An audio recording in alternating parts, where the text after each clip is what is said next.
Escuta a ciência. Hoje comemora-se o Dia do Farmacêutico. E da farmacêutica também. Enfim, hoje comemora-se a profissão de farmacêutico. Mas, querido ouvinte, você sabe o que um farmacêutico faz? Conhece as áreas de atuação do profissional? Sabe o quanto esse profissional pode te ajudar? Então, hoje nós vamos falar sobre isso. Escuta a ciência. Olá, eu sou Letícia Sarturi, mestre em imunologia e doutora em biociências e fisiopatologia e farmacêutica, tá? Olá, eu sou Júlio Ponce, mestre em fisiopatologia experimental e doutor em epidemiologia.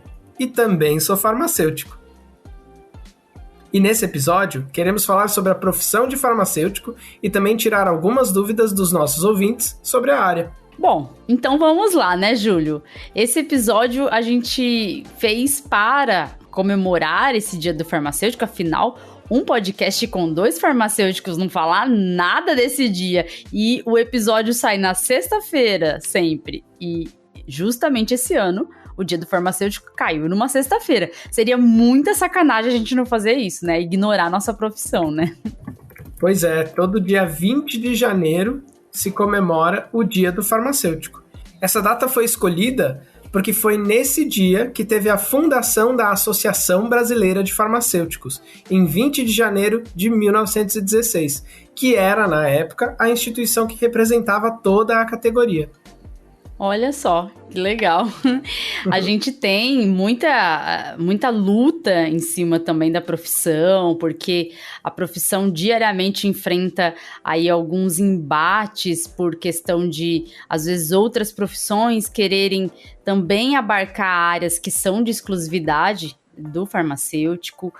A gente tem aí lutas também com a comercialização de medicamentos que tem se tornado, e é sempre, né, um negócio muito rentável, e por causa disso, pouco a pouco tentam ir tirando algum tipo de controle de um profissional farmacêutico sobre os medicamentos, querendo transformar os medicamentos em simplesmente produtos de comércio e não produtos relacionados a um estabelecimento de saúde. Afinal, a farmácia, antes de ser um comércio, é um estabelecimento de saúde. Então, a profissão não é tão tranquila assim como a gente queria, até porque nem o salário é muito bom, né? A gente tem problemas sérios também de estabelecer um salário que seja mais compatível com a formação, com o trabalho do farmacêutico. E hoje, toda farmácia, drogaria tem que ter um farmacêutico. Para estar aberta, tem que ter um farmacêutico. Então, por que nós não conseguimos nos valorizar a tal ponto de exigir um piso salarial que seja mais digno, vamos dizer assim, né? Fica essa reflexão. Pois é, e a gente obviamente não quer entrar em embate, né, na questão de dizer quem é mais importante ou querer, enfim, riscar uma linha no chão para dizer que algumas pessoas não podem fazer coisas que farmacêuticos também fazem, que a gente sabe que a gente tem especializações diferentes, por exemplo, de análises clínicas, que às vezes tem sobreposição com o trabalho de um biomédico, ou a parte de produção, né, de alguns produtos químicos que tem uma sobreposição em relação à atividade do químico. Mas existem algumas áreas que são privativas de farmacêuticos.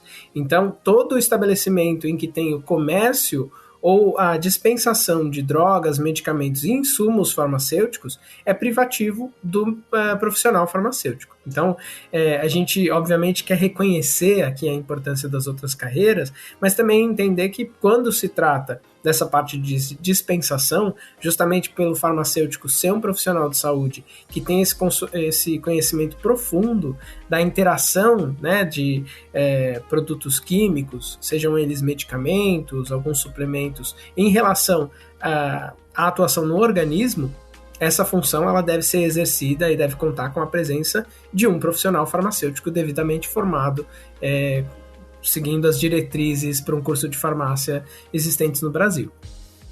Até porque o curso de farmácia, ele serve exatamente para isso, para dar uma formação suficiente para atuar nessas áreas de atuação possíveis para o farmacêutico. Hoje, os cursos de graduação de biomedicina, por exemplo, vai ter, né, nos cursos de graduação de biomedicina, vai ter muitas áreas que são convergentes. Áreas como análises clínicas, que não é privativa, não é exclusiva, melhor dizendo, do farmacêutico. A gente tem, então, profissionais que podem atuar também nessas áreas e que trabalham juntos. Diversos laboratórios podem trabalhar ali com diversos profissionais de diferentes áreas, sempre colaborando no diagnóstico. Então, análises clínicas, por exemplo, é uma área que não é exclusiva do farmacêutico, mas o farmacêutico tem formação para estar nessas áreas. Então, é importante a gente deixar claro que o princípio de que esse é o melhor profissional para atuar nessa área e por isso essa área é exclusiva desse profissional. Por quê? Porque o farmacêutico tem uma formação condizente com isso. Então, se você comparar o estudo de medicamentos, todas as áreas da saúde vão estudar medicamento, vão estudar farmacologia de maneira básica, mas quem estuda isso profundamente é só o farmacêutico, e por isso que essa área acaba sendo uma área exclusiva de atuação. Só que a gente tem várias áreas de atuação, né, Júlio? Sim. Quando a gente pensa na questão da formação básica do profissional farmacêutico, né, que até recentemente tinha o nome de farmacêutico bioquímico, né, o meu, felizmente eu ainda recebi o título com esse nome, né, com a titulação com hífen. Qualquer coisa que relacione a atuação de um produto químico com um organismo biológico, né? Então, a interação de um medicamento, de um tóxico, de um alimento, em alguns casos, com o organismo, né? Com o ser humano, acaba sendo de atribuição do farmacêutico. Em geral, né? Eu estudei na USP, a gente tinha 3 grandes áreas que a gente podia escolher na época, que eram indústria, né? Basicamente, produção de medicamentos, então como que a gente escolhe os precursores, qual reação que a gente vai fazer, como que a gente trabalha com escalabilidade, né? Então, se a reação deu certo dentro de um becker, será que ela vai dar certo dentro de um reator gigantesco? Então, a gente tinha essa área de indústria, a área de cosmetologia, né? Então, toda a área referente, principalmente com a parte de dermato, né? De absorção de preparação, que às vezes tem ali um princípio ativo, né? Então, tem um ácido salicílico para tratar acne, por exemplo, mas para aplicação tópica, né? Aplicação na pele, e a parte de alimentos, né, que é a parte de tratar, de entender a composição dos alimentos, principalmente os alimentos funcionais, aqueles que têm alegações de propriedades funcionais, né? Então, por exemplo, beta-glucanas em aveia para poder reduzir colesterol.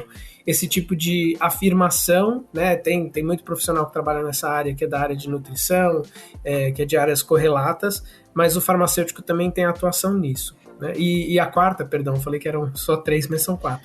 É a parte de análises, que daí dividia em 2, né? Análises clínicas e análises toxicológicas. Você, por exemplo, Letícia, você trabalhou mais com qual área na sua carreira, na sua pesquisa, na sua formação? Olha, eu trabalhei muito mais com análises clínicas do que qualquer outra área. Só que quando eu fiz graduação, a graduação de farmacêutico tinha mudado. Ela passou a ser generalista, que fala. Uhum. Então, no meu caso, eu não sou farmacêutica bioquímica, mas eu sou farmacêutica generalista. Eu inaugurei a grade generalista na universidade onde eu fiz a graduação, lá no Paraná. E na minha área, os focos foram, na formação, logicamente, dispensação de medicamento, manipulação de medicamento, análises clínicas, indústria de alimentos e também, pasmem, como diz o Heinz, pasmem, Homeopatia, meus queridos. Homeopatia. Aí a gente já dedicou muitos episódios do Escuta Ciência à homeopatia. Ainda tem muito curso sério baseado em que o curso, a grade do curso costuma ser baseada em ciência, mas que por uma questão de tradição, enfim, às vezes até de pressão das próprias entidades regulatórias, mantém o curso de homeopatia. No meu ano, quando chegou a minha vez de fazer, eu não fiz, porque a professora tinha se aposentado, enfim, não tinham contratado outra, e acho que até nem sei se voltaram a contratar, o que me deixaria feliz saber se chegaram a manter ou não. Mas o pessoal que fazia dizia coisas escabrosas do curso. Eu não tive essa felicidade. A professora de homeopatia continuou trabalhando, inclusive eu voltei a ser professora nessa universidade depois de ter feito mestrado, né? Voltei para ser professora e ela ainda foi minha colega de trabalho, né? Aprendi muito de homeopatia para dizer para vocês que não funciona. Aprendi muito para dizer que não funciona. Mas, conhece assim, a fundo a ineficiência, a ineficácia. Eu lembro que uma vez eu perguntei, porque assim, eu sempre tento buscar no modo científico uma solução para os problemas. E quando a gente fazia as aulas de homeopatia, que foram já logo no primeiro ano de faculdade, tinha que ficar lá fazendo as dinamizações, batendo com o frasco na mão, batendo num saquinho de areia, a gente ficava. Né, as dinamizações, 100 dinamizações compassadas. Então, 100 vezes, você dilui uma vez o medicamento, faz a dinamização 100 vezes, depois, se você precisar diluir de novo, você vai diluir de novo, vai fazer mais 100 vezes. Aí eu falei assim, numa farmácia, se você tiver que fazer um monte de medicamento, você vai sair com a mão roxa. Que a mão ficava vermelha um pouquinho. Aí falei pra professora, falei assim, não dá pra fazer um braço mecânico que fica fazendo isso, não, pra gente? E já existia, mas eu não sabia ainda, mas já existia, assim, braço mecânico. Ela falou pra mim, assim, que não dava, porque se você não fosse você mesmo que estivesse ali fazendo, isso ia tirar o poder da energia vital sobre o medicamento. E aí, ali... Ouvintes, desculpa te interromper, mas ainda bem que nosso é um podcast, não um videocast, porque a careta que eu fiz pra Letícia tomar banho energia vital... Foi. Olha, assim, depois disso, eu confirmei, isso não funciona, isso não existe, esse negócio de energia vital, absurdo isso. Mas assim, tudo que eu aprendi de homeopatia ficou lá, porque eu nunca precisei usar na vida, graças a Deus, mas eu fui me inclinando para análises clínicas, porque desde que eu entrei na faculdade, eu queria atuar em análises clínicas, só que como eu entrei na pesquisa e me apaixonei por ciência, quis trabalhar com ciência, eu não trabalhei tanto com análises clínicas, né? Mas depois do mestrado, eu fiz mestrado em imunologia, e quando eu retornei para dar aula, eu acabei dando aula de disciplinas de análises clínicas. Então, minha área de atuação foi bem voltada para bioquímica clínica, que é uma parte das análises clínicas, e também dou aula de imunologia clínica, parasitologia, microbiologia, todas essas áreas que estão voltadas para o laboratório de análises clínicas. Mas para posicionar o ouvinte, Júlio, eu vou falar o que é análises clínicas, né? Porque pode ser que tenha alguém que não saiba o que é. Análises clínicas são as análises que são feitas aí na sua amostra de sangue, de urina, de fezes ou outras amostras que podem ser coletadas, amostras biológicas, que podem ajudar a dar algum diagnóstico de doença.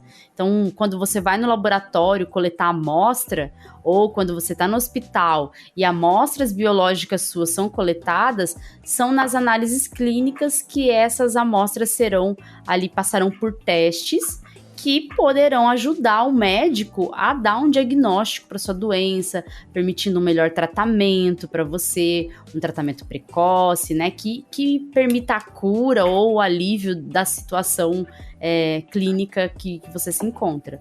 Então, vale ressaltar, desculpa te interromper de novo, mas que esse tratamento precoce que a Letícia está falando vale para as doenças em que uma intervenção medicamentosa teve uma avaliação com um conjunto de dados preferencialmente, estudos randomizados, controlados, duplo cego, que comprovaram a eficácia da intervenção na doença. Não confundir com aquele tratamento precoce que a gente já falou também aqui no podcast, né, de uso de cloroquina em Covid, por exemplo, que a gente sabe que não funciona.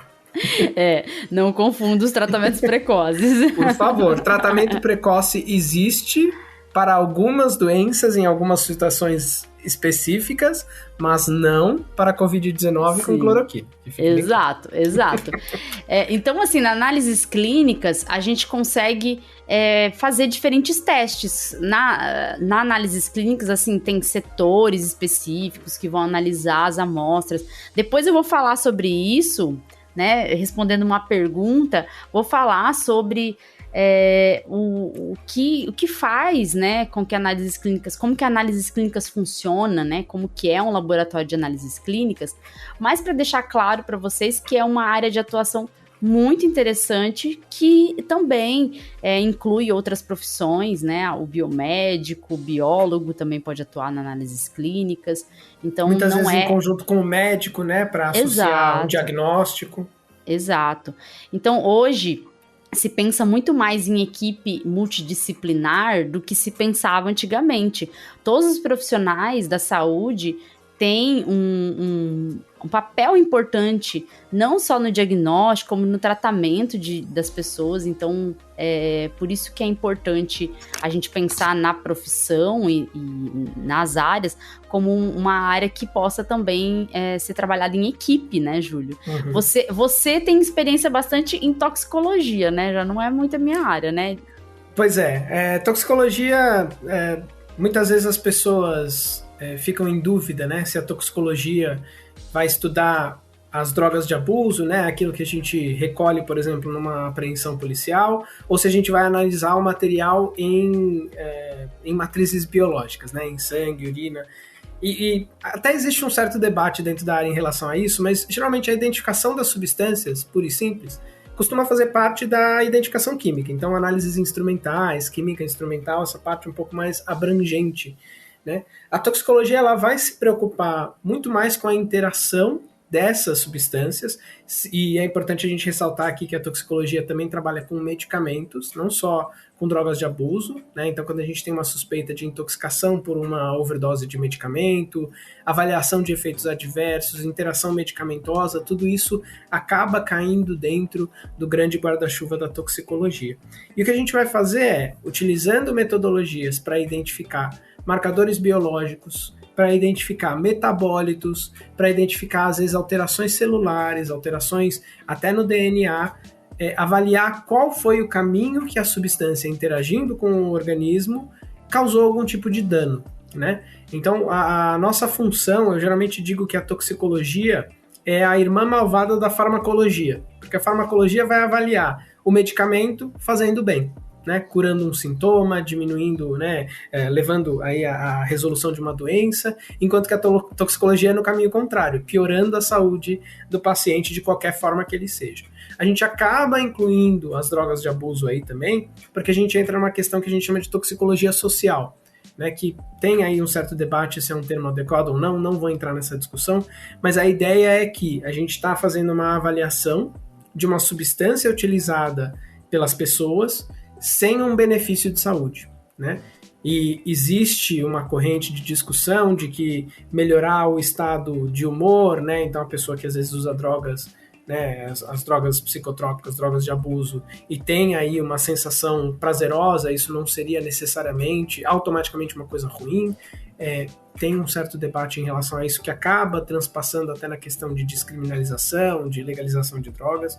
Não é a ideia desse episódio, a gente até pode voltar nisso em algum outro momento, mas acaba entrando porque não é uma intervenção de saúde clássica, né, ministrada por um profissional de saúde para curar algum tipo de sintoma.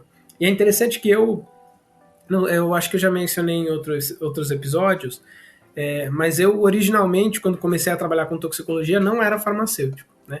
Eu me formei primeiro em ciências moleculares, né, um curso da USP voltado para formar pesquisadores, e no segundo ano me interessei por forense e pouco tempo depois trabalhei um pouquinho com genética, pouco tempo depois conheci uma professora, fui pedir um estágio, né, bati na porta dela, falei, você tem alguma coisa para eu fazer? Eu trabalho de graça se você quiser, eu quero aprender sobre toxicologia. E me apaixonei pela área.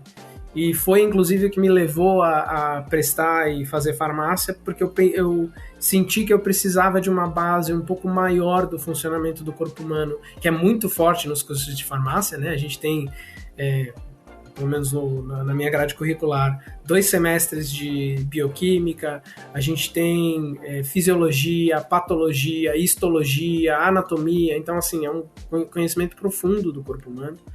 E eu senti que me faltava isso, porque eu não tinha tido isso no meu curso original.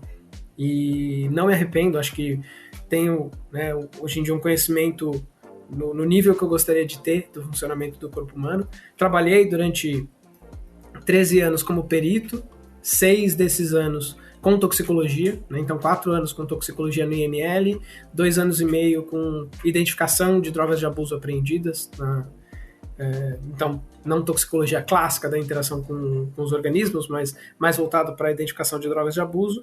E estou há 6 meses agora como professor universitário. Então, tendo aprendido a gostar, de certa forma, ou me achado, né, na carreira de docência, de poder passar os conhecimentos e poder fazer pesquisa também, que é um negócio que eu gosto muito. Acabei dando uma guinada aí na carreira em junho do ano passado. E tô gostando bastante. Você, como professora, acho que vai concordar comigo, né? A gente tem muitos altos e muitos baixos, mas quando a gente vê um aluno, né, animado para vir para sua aula, que faz perguntas, né, que demonstram que ele está interessado, ou às vezes até que numa conversa fala, nossa, eu quero fazer o que você fez, né? Quero pesquisar o que você pesquisou.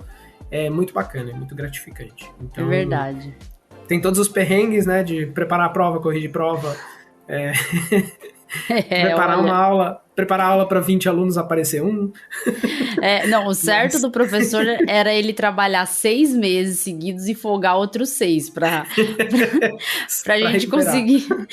Pra gente conseguir pelo menos chegar à velhice vivo, né? Assim, não, porque olha. Mas, perrengue assim, atrás de perrengue, mas a gente gosta, né? Então... a gente gosta, é satisfatório ver os alunos aprendendo alguma coisa. Eu tô na carreira de docente desde 2013, então já vai fazer... agora tá fazendo 10 anos. Então, já tenho uma experiência nessa área e eu gosto, mas, assim, tem muitas críticas também a como a profissão é tratada, assim. Claro.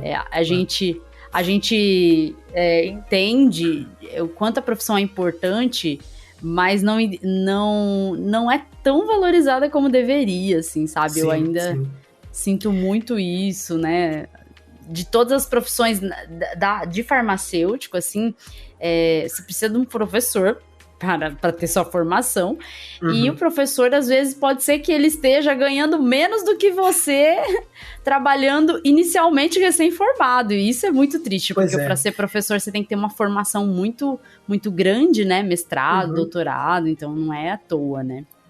Isso leva a gente a uma discussão que eu acho que é bacana a gente ter, né, a profissão de farmacêutico, por ela ser tão variada, ela acaba abarcando diferentes estilos de trabalho, diferentes aplicações. Então, quem vai trabalhar em empresa farmacêutica, né, então fazendo clinical research, né, os estudos clínicos,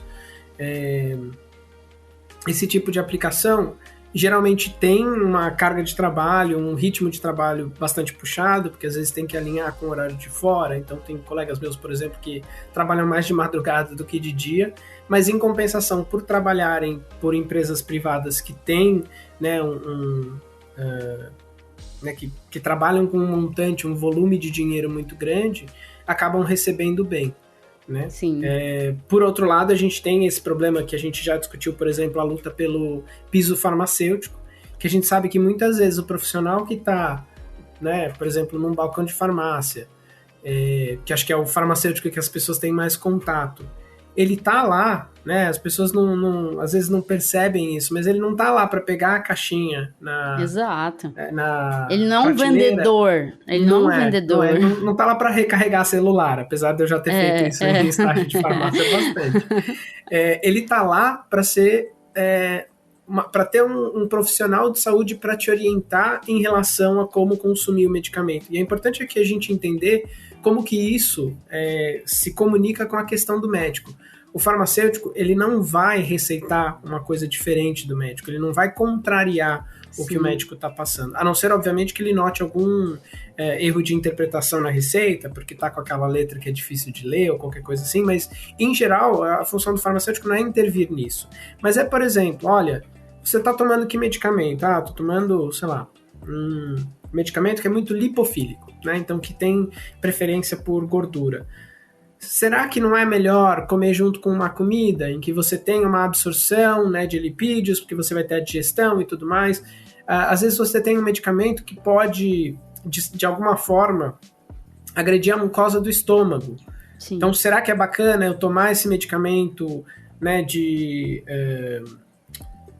barriga vazia. De barriga vazia? Será que não existe uma outra forma de eu tomar esse medicamento? Então, por exemplo, se o farmacêutico percebe que a pessoa está ali comprando omeprazol e está comprando um outro medicamento que ataca o estômago, será que não é bacana conversar com o médico? E o farmacêutico pode falar para o paciente, olha, conversa com o seu médico sobre a possibilidade de uma outra forma de aplicação. Às vezes tem aplicação tópica, às vezes tem aplicação intravenosa, principalmente quando é, né, algum paciente que tem algum problema de digestão aí envolvido, que obviamente precisa de uma preparação especial, não é uma coisa tão simples de fazer, mas pode existir uma recomendação em relação a isso. Tem até a questão de aplicação via supositório, que eu sei que as pessoas imaginam que é muito desconfortável, mas ela pode ser um desconforto pontual para não ter um agravamento de problema de saúde por interação medicamentosa, alguma coisa assim. Até assim, para bebês, é bem recomendada essa via retal, porque você pode, às vezes, quando tá tendo diarreia, vômito,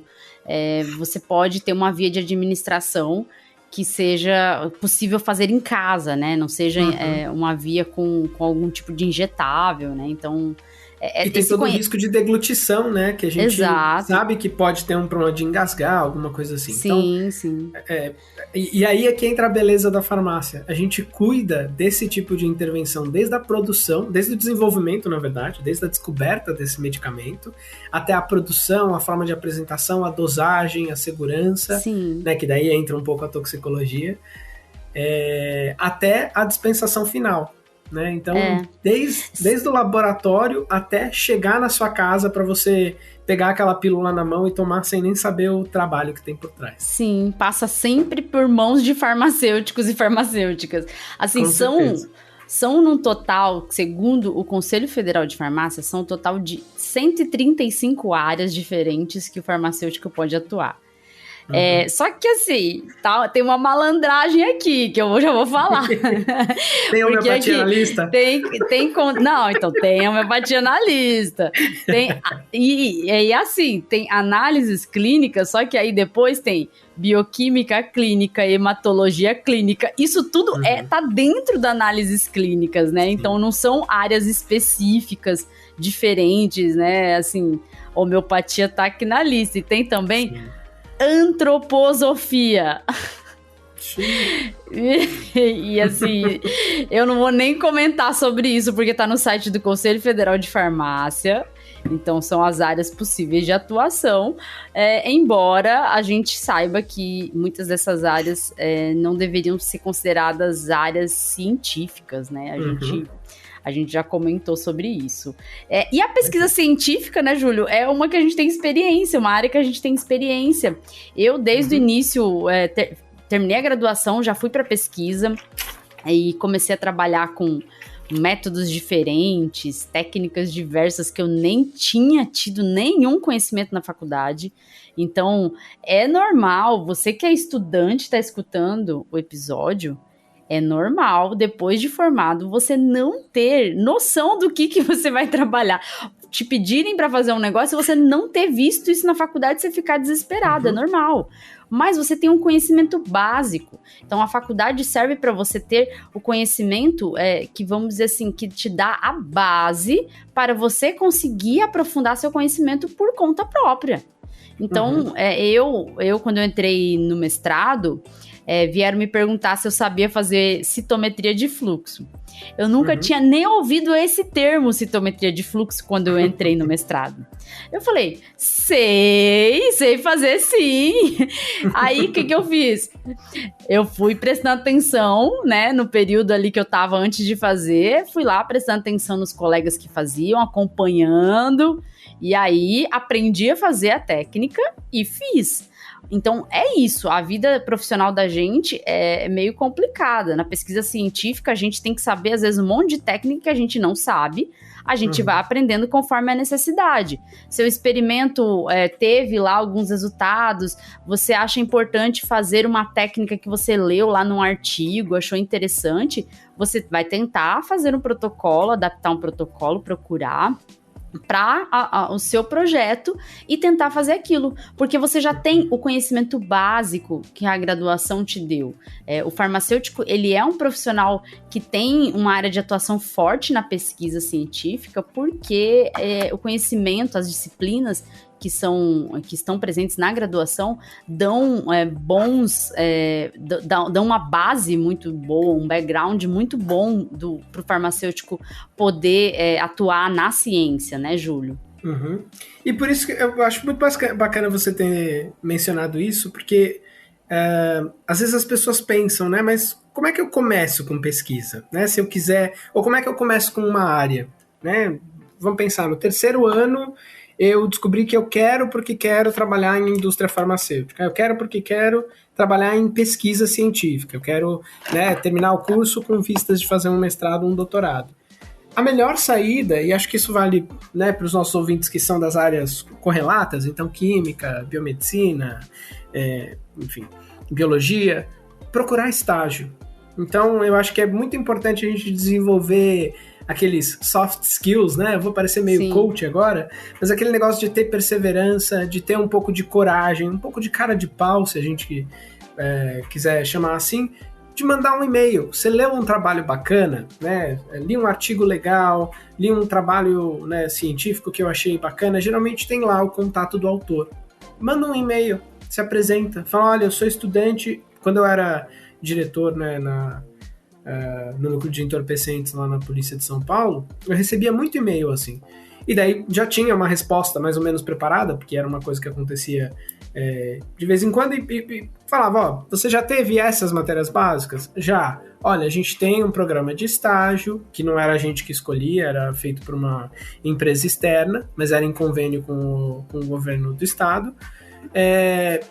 Faz o seguinte, entra nesse site, vê quais que são, né, o processo seletivo, quando que abre, e fica de olho, né, né, tenta ir bem na prova, porque era, né, os primeiros escolhiam primeiro para onde iam, e se você escolher vir para cá, a gente obviamente vai fazer uma pequena entrevista, porque a gente tinha que saber quem que estava entrando no laboratório, mas estando aprovado, você pode começar o estágio aqui.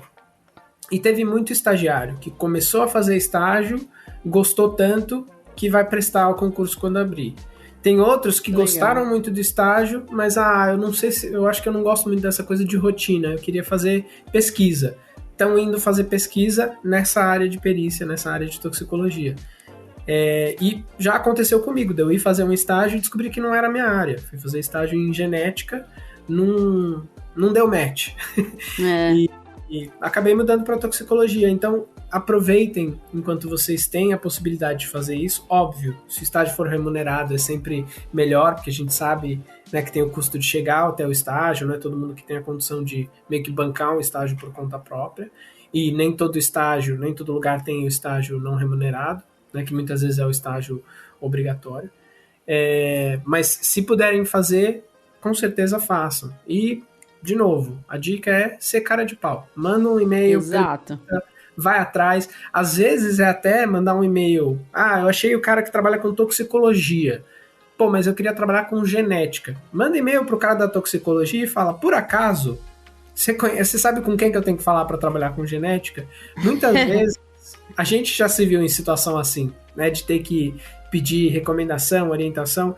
Então a gente vai responder, né, óbvio que tem pessoas e pessoas, mas vai responder sabendo que a gente pode ajudar. Então falando, ó, eu não posso te ajudar com isso, mas manda um e-mail para tal pessoa, vê se ela, né, se ela tem vaga no laboratório, vê se ela está disponível, enfim.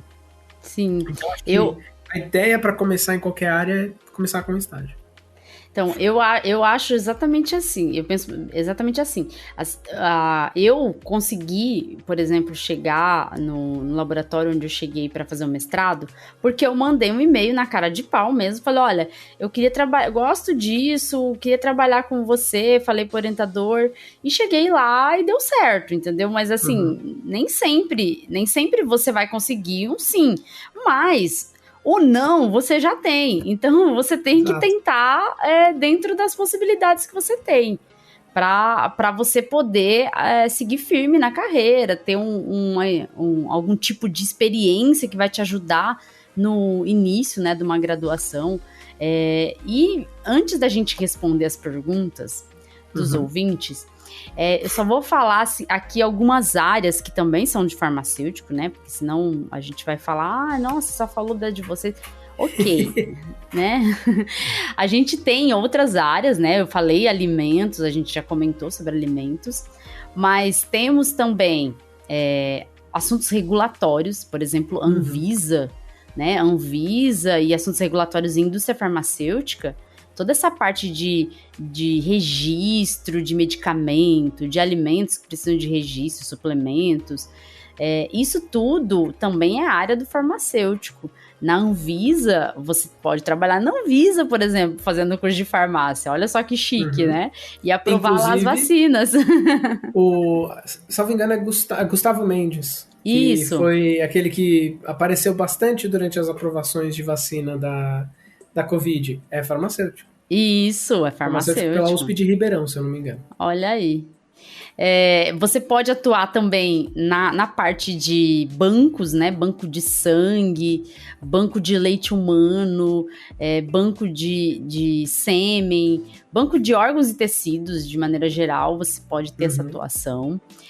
Tem a possibilidade também de trabalhar na genética, como o Júlio já falou, laboratórios de citogenética.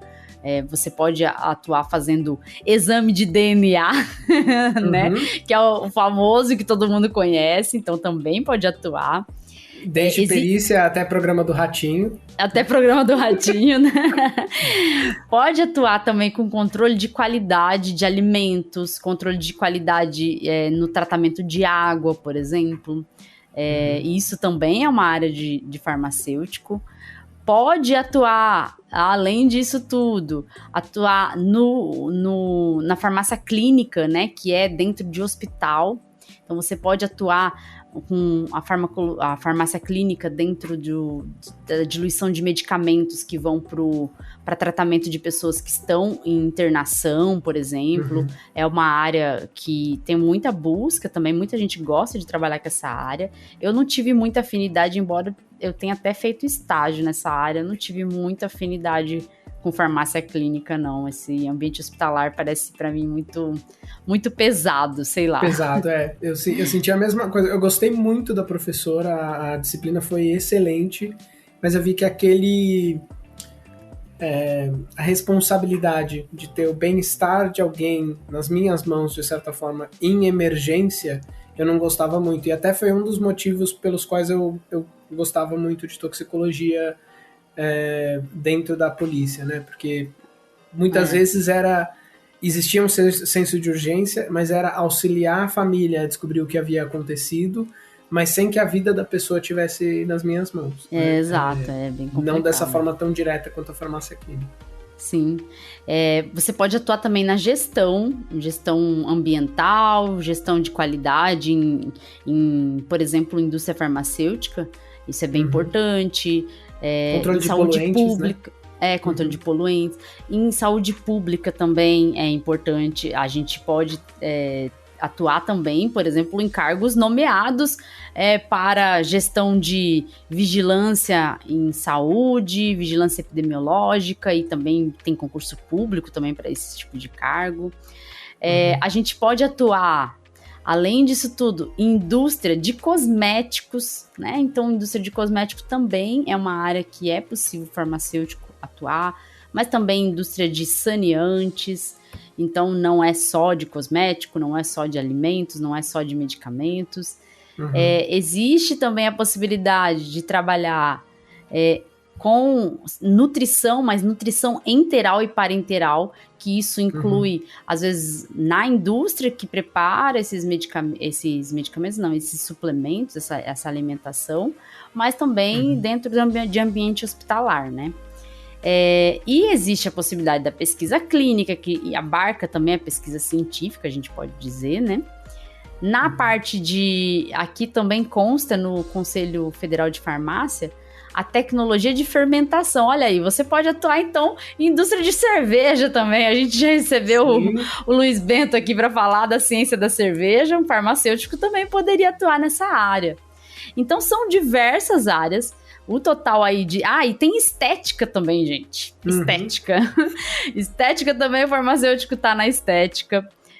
São áreas novas. Na vacinação, então, em lojas de... Não é bem lojas de vacina o termo correto. Postos de vacina, né? Que hoje em dia a gente tem alguns postos privados e não só postos públicos de vacinação. Nesses postos a gente pode ter também a atuação do farmacêutico. São muitas áreas. É uma profissão muito bonita e que pode aí trazer muitos benefícios para a sociedade.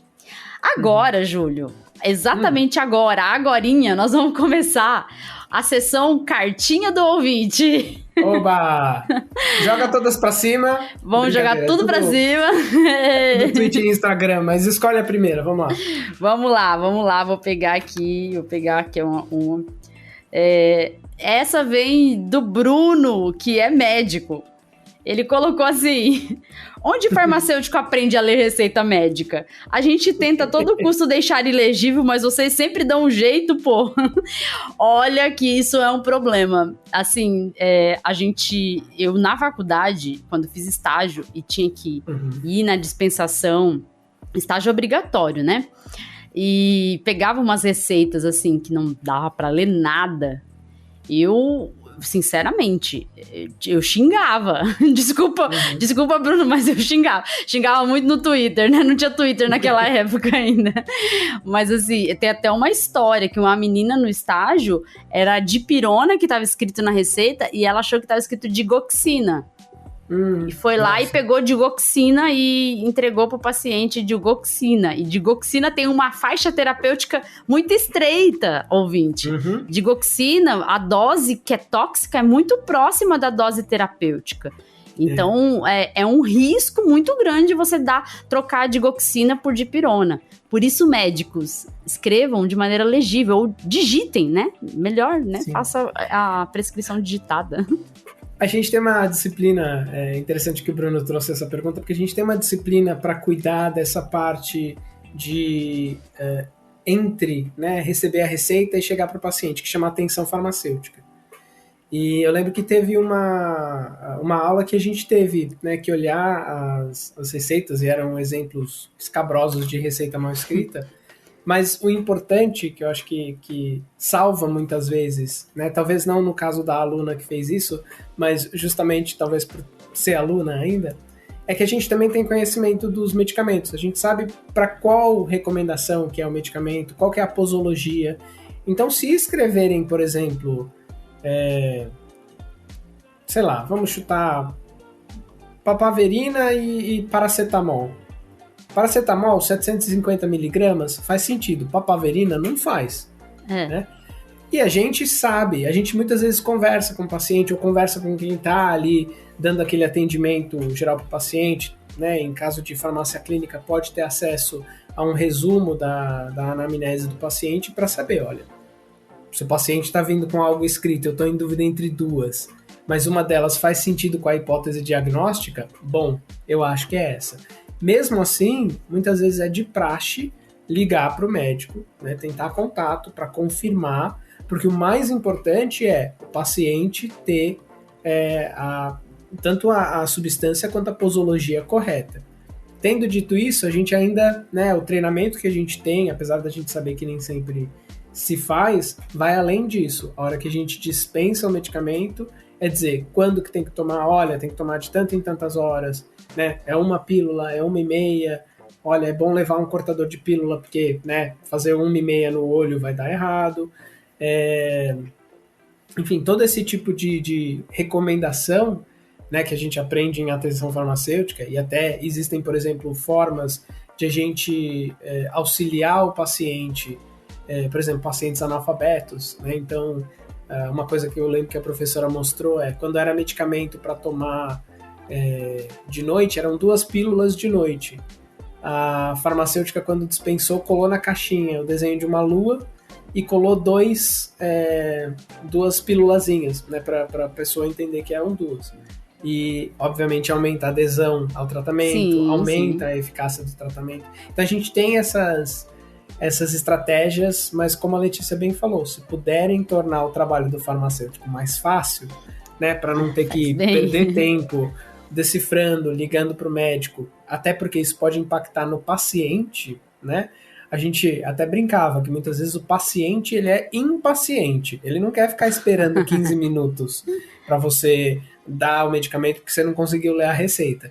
Então, se puderem nos ajudar fazendo de forma digitada, forma digital, com certeza ajuda bastante. Ajuda, e muito.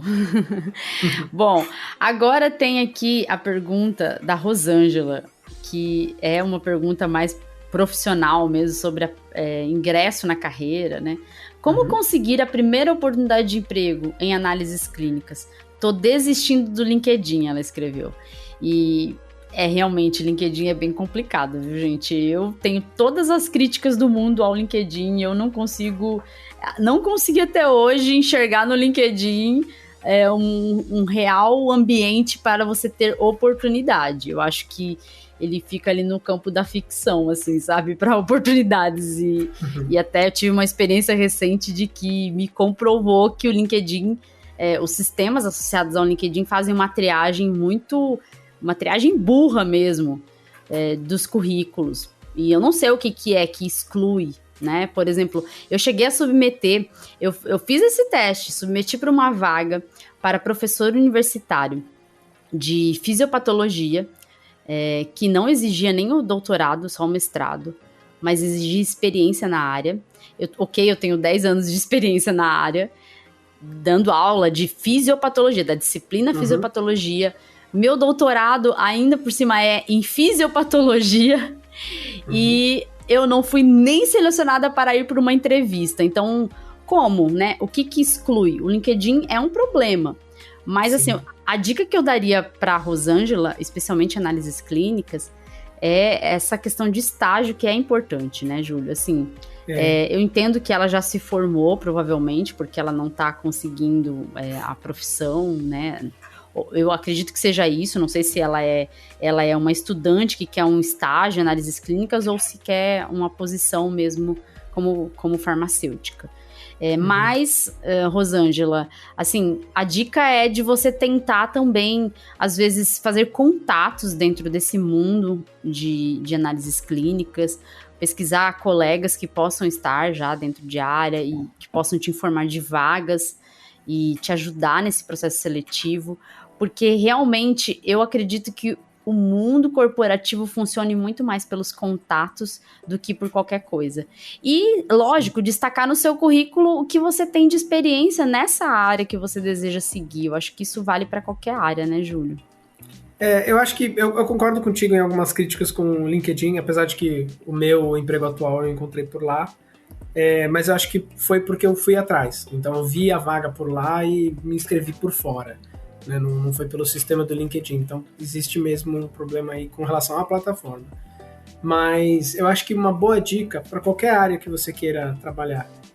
Primeira coisa é identificar quem são as principais empresas dentro dessa área. Então análises clínicas. Bom, tem uma série de laboratórios grandes que a gente sabe que atuam e que muitas vezes até tem não vou dizer monopólio, mas tem tem uma fatia de mercado aí muito grande, se a gente somar 2 ou 3. É entrar no site deles, ver a parte de vagas, ficar de olho. Eu sei que é trabalhoso, eu sei que é muito ruim você procurar uma posição e não ter, mas geralmente naqueles sites, eles às vezes até têm a opção de você ligar um alerta, que funciona melhor às vezes do que o alerta do LinkedIn. Sim. E deixar lá ligado. Qualquer coisa que aparecer, mesmo que num primeiro momento seja abaixo do que é o seu nível de conhecimento, vale a pena, porque se abrir uma vaga com o perfil que você quer, é muito mais fácil você tentar essa vaga já estando interno e falar, olha, eu conheço bem a empresa, eu conheço, né, os protocolos de segurança, de privacidade, de ética, etc., dentro da empresa, tanto que eu já trabalhei durante, sei lá, né, 1 ano e meio como assistente de análise ou alguma coisa assim. Eu tenho a capacidade e a formação para ser responsável pela análise, mas estava trabalhando nessa outra área antes. Então, acho que esse é o ponto 1. O ponto 2 é tentar fazer, e a gente sabe que hoje em dia tem essa dificuldade em relação aos currículos, mas tentar fazer o seu currículo ter um diferencial, né? Então, será que dentro dessa área tem cooperação internacional? Tem muita... Será que saber um idioma a mais, fazer um curso, mesmo que seja um curso básico, de espanhol, porque essa empresa tem braço na Argentina, não sei. Será que fazer uma especialização, né? Então, vou fazer um curso de especialização em, como você bem falou, né? Dentro das análises clínicas, hematologia clínica. Pode ser que um laboratório de análises clínicas precise de alguém mais especialista do que um analista clínico, alguém que seja especializado no sangue. Então, essa é uma forma de se sobressair. Tendo dito isso, eu sei que o mercado de trabalho, tendo visto isso com os meus estagiários, ele anda muito brutal, né? Ele anda muito concorrido.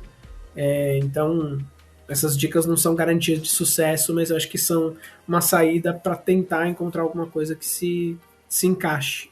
Sim. Nós temos ainda 3 perguntas, e aí, Júlio, nós vamos fazer assim. Eu vou responder agora uma, que eu acho que é bem da minha área. Depois eu passo uma para você aí, tá? Perfeito. A pergunta da Bruna é: quando eu vou no laboratório e coleto sangue, depois que o sangue é coletado, para onde que esse sangue vai? Como que funciona? Isso é uma pergunta bem interessante. Por quê? Porque a gente, às vezes, não sabe como que faz, dentro do que você tá vendo ali, você tá vendo o que tá acontecendo. E aí, como que vai fazer? Como que é a análise do seu sangue, né? Então, eu posso responder isso brevemente. Funciona assim: a gente vai ter uma triagem daquelas amostras. Tem amostras que vão para diferentes setores, né? E isso já é identificado ali na coleta mesmo. Então, se você vai fazer, por exemplo, um teste para ver anticorpos, né? Uma sorologia para HIV, por exemplo. Esse teste, ele vai para o setor de imunologia, dentro do laboratório onde vai ser feito, ou sorologia, tem lugar que se chama setor de sorologia. E lá vai ser feito esse teste. Se você tem também amostra de sangue que vai fazer hemograma, a sua amostra vai para o setor de hematologia, onde será feito o hemograma. Então, por isso que são vários tubos. Quando você vai fazer muitos tipos de testes, vão ser coletados vários tubos, porque vai ser dividida a sua amostra e essa amostra vai para vários setores.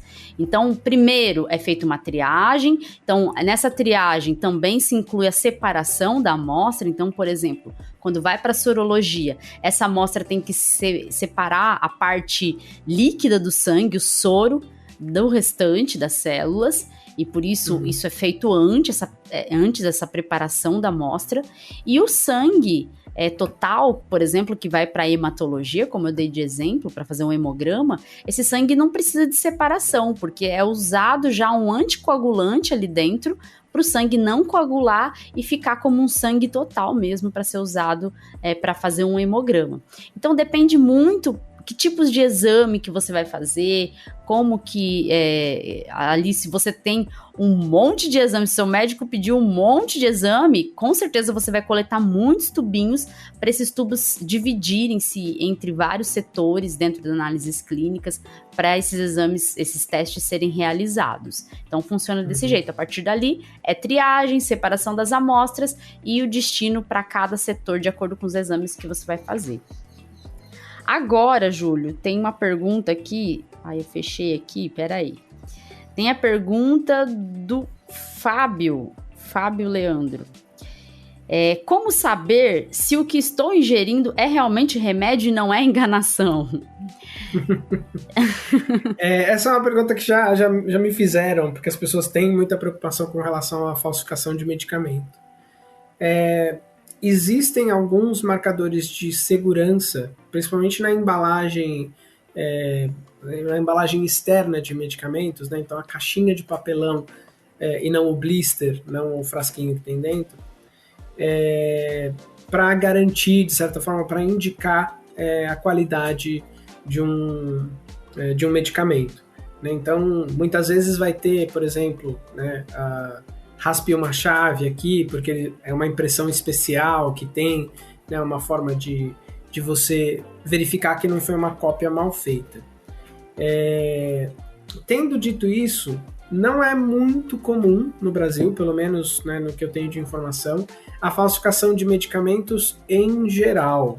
Existem alguns específicos, especialmente aí aqueles utilizados para disfunção erétil, que daí existe um mercado justamente porque a venda é muito descontrolada, né? A gente sabe que em alguns lugares do Brasil eles vendem esse tipo de medicamento ou alegações de que é esse medicamento até em bar, até em boteco, né? Que não deveria, não pode, né? Isso é exclusivo de venda e dispensação em estabelecimentos de saúde, né? Então hospital e farmácia principalmente.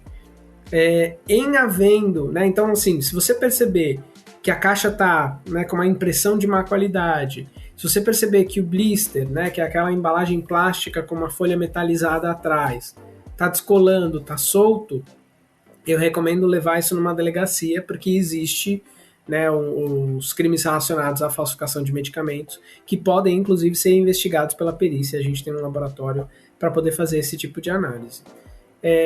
Outra questão que as pessoas às vezes perguntam, né, da questão de genérico, similar e o medicamento é referência, existe um controle em relação a isso. Então não tem problema você tomar um genérico.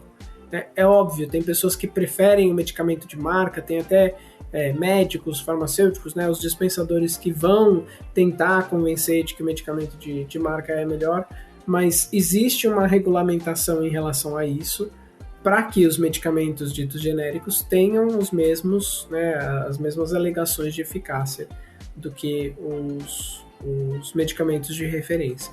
Então,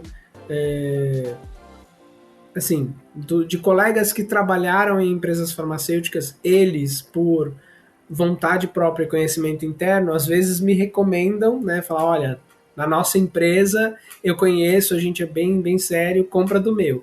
Tenho colegas que tiveram péssimas experiências de estágio e falam, dessa empresa você não compra. Mas eu não me pauto muito por essa experiência pessoal, porque eu acho também que eles podem ter tido uma experiência ruim, enfim. E a gente sabe que a indústria farmacêutica em geral, mas no Brasil em especial, ela é bem regulamentada, né? Então, se alguém sair da linha, se alguém fizer alguma coisa errada, tem aí os mecanismos regulatórios para impedir que isso aconteça. Assim, tem toda uma regulação em cima disso, e assim, eu entendo, eu também me pauto, assim, eu vou te falar ao contrário de você, eu me pauto por experiências de colegas, sim, mas eu também me pauto por experiências que eu já fiz em sala de aula, em laboratório, com alunos. A gente já fez alguns testes que, quando você dá a disciplina de farmacologia, tem alguns testes que são importantes você testar ali e fazer para testar medicamentos, né? A presença de alguns princípios ativos. E tem testes que acusam problemas em algumas indústrias.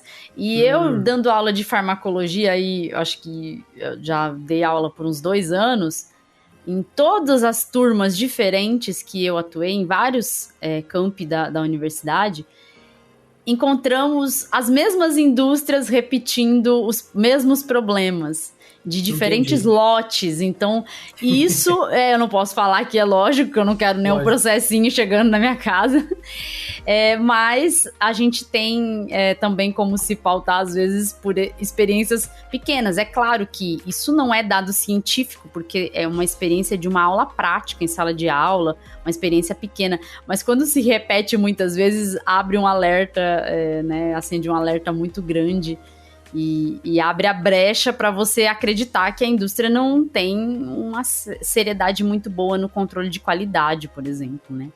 Então, algumas específicas, né? Algumas mas específicas, Em geral, a gente sabe que tem uma série de obrigações que eles têm que cumprir, então... Sim. A rotulagem ajuda muito a gente, esses mecanismos da rotulagem mesmo são essenciais pra gente saber. Uhum. E aí tem uma pergunta até um pouco semelhante, que a gente vai responder junto.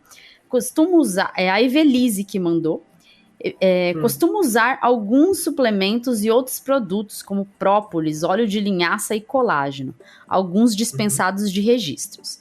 Estes produtos têm algum tipo de fiscalização sistemática para aferir que de fato contém o que dizem? Eu até dei uma lida na regulação, toda a regulação a respeito desses produtos, e eles têm sim algum tipo de regulação feita por vigilância sanitária, especialmente por órgãos de vigilância sanitária locais. Quando é dispensado de registro da Anvisa, esses produtos eles têm que atender a vigilância sanitária local. Então tem sim, e eles não estão isentos de serem fiscalizados pela Anvisa, viu, Evelise? Não é uma questão assim, porque é dispensado de registro não passa por fiscalização. Não.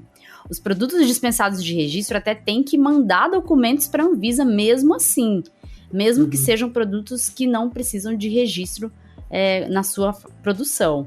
E inclusive, o que é recomendado para esses produtos isentos de registro é uma coisa que a gente já recomendou aqui várias vezes: consultar o farmacêutico. Então, até no site do Conselho de Farmácia fala, quando você se depara então com um produto que não tem registro e você quer fazer a utilização desse produto, e isso estão incluídos suplementos alimentares, tá? Os produtos, medicamentos tem registro, mas suplementos alimentares geralmente tem algumas categorias que não. Tem uma listagem de produtos que não tem registro. Exemplos são esses que a Evelise citou. E aí é recomendado procurar o farmacêutico, porque o farmacêutico pode fazer uma pesquisa aprofundada no órgão de vigilância local ou na própria Anvisa para ver se o produto é regulamentado mesmo, é certinho, está tudo em ordem com o produto. Então, não é porque é isento de registro que não tem nenhuma fiscalização. Vigilância sanitária local é a principal fiscalização, sendo que a Anvisa pode também fazer fiscalização em cima desses produtos e tem toda uma instrução normativa a respeito desses produtos, do que pode ter em rótulo desses produtos. Não é simplesmente ser isento de registro e não ter nenhuma regulação. Tudo é muito certinho. A instrução normativa, para quem quiser procurar, ela é a Instrução Normativa 28 de 2018. Lá contém a lista de produtos, contém o que pode ter no rótulo, o que pode estar escrito no rótulo, né? Porque você não pode escrever que determinado produto funciona para uma coisa terapêutica, porque ele é um suplemento, então ele não pode ter nenhuma atuação no campo terapêutico, como se fosse um medicamento, né? Então tem todas essas regrinhas, né? E a mesma coisa vale para os alimentos com alegação de propriedade funcional, né? A gente sabe que tem muito estudo limitado, né? Às vezes feito in vitro, às vezes com quantidades muito maiores do que alguém estaria exposto numa dieta usual, que alegam alguma propriedade dos medicamentos. E essas alegações, por mais que o alimento em si não seja tão controlado, ou seja controlado de outra forma, né, controlado pelos Ministérios de Agricultura, por exemplo, as alegações de propriedade funcional, né, então reduz colesterol, aumenta né? Ou mesmo a alegação vaga, aumenta a saúde do cérebro. O que será que é isso? Não pode ser feita numa rotulagem sem uma aprovação, no caso pela Anvisa. Então é bem restrito. Então, quando vocês encontrarem esses suplementos que são dispensados de registro, olhem bem, porque muitas vezes eles não vão estar escrito na embalagem o que algumas pessoas dizem que eles fazem, né? Então, não vai estar escrito lá, usa isso aqui para emagrecer. Não vai estar escrito no rótulo. Mas se você ouviu de alguém na internet que, eu fiz a dieta, eu tomei esse suplemento, não sei o que, eu emagreci. Cuidado, porque esse tipo de alegação não é apoiada por evidência forte o suficiente para a Anvisa autorizar que esteja no rótulo. Exato. Então, né, muitas vezes até tem o risco desses suplementos, por terem um controle mais relaxado, terem uma dose excessiva de alguma substância, não serem feitas da maneira correta. Então, para esses dispensados de registro, é bom ter um pouco mais de parcimônia, um pouco mais de cuidado. Exato. E inclusive, na própria instrução normativa, tem a dose mínima, a dose máxima dos suplementos que pode conter nesses produtos. Então, não é nada assim aleatório. Se você está comprando certinho, num estabelecimento correto, né? Não está comprando de um lugar que não tem registro para funcionar, aí se você está comprando no lugar certinho, você vai ter todas essas seguranças, né? Esses dispositivos de segurança que são regulamentados pela lei, né? Então, isso é importante a gente reforçar. Bom, Júlio, as cartinhas que a gente selecionou, então, foram lidas. Nossos ouvintes, nós agradecemos por mandarem as dúvidas de vocês, deixarem esse episódio mais legal ainda, porque é legal saber as dúvidas que o pessoal que está longe da profissão, né, que encontra o farmacêutico no seu dia a dia, mas nunca trabalhou na área, nunca teve nenhum contato mais aprofundado com a área.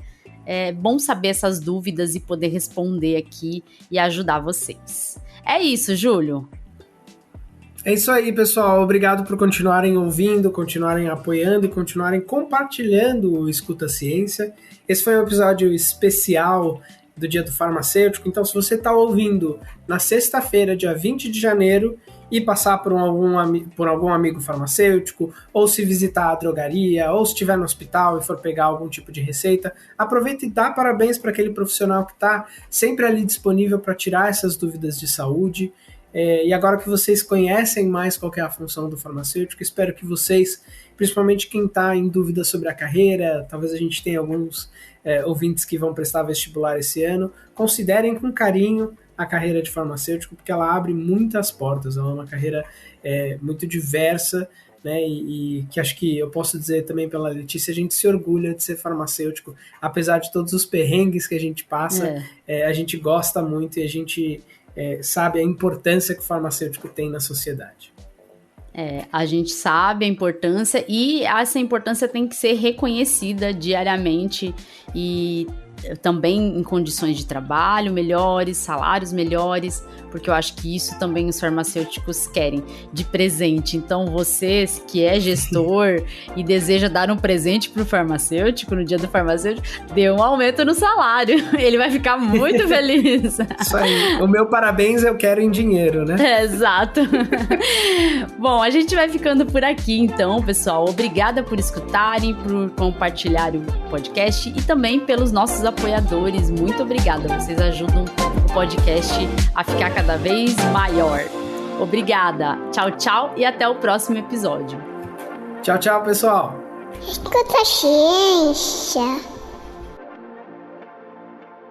Ei, ouvinte, não vai embora ainda não. Você sabia que agora você pode apoiar o Escuta Ciência? Sim, nós criamos um Apoia-se para o Escuta Ciência. Você poderá nos ajudar a ampliar nosso trabalho e custear os gastos que temos para semanalmente colocar o Escuta Ciência no ar. Você pode nos apoiar com valores a partir de R$2. Viu? A gente nem tá pedindo muito. E ainda terá recompensas que incluem dar pitacos no podcast, sugerir temas, um grupo exclusivo para apoiadores, episódios exclusivos e até sorteio de brindes com temas científicos. Entra no link do Apoia-se que está na descrição do episódio. esse link aqui, apoia.se/Escuta a Ciência Podcast, tudo junto e sem acento. Apoie nosso trabalho. Fazemos isso por amor e dedicação, mas queremos fazer cada vez melhor para você, por você. Seu apoio é importante. Se você não puder apoiar com dinheiro, não se preocupe. Nos ajude divulgando o Escuta a Ciência. Obrigada por acreditar que a ciência deve ser escutada.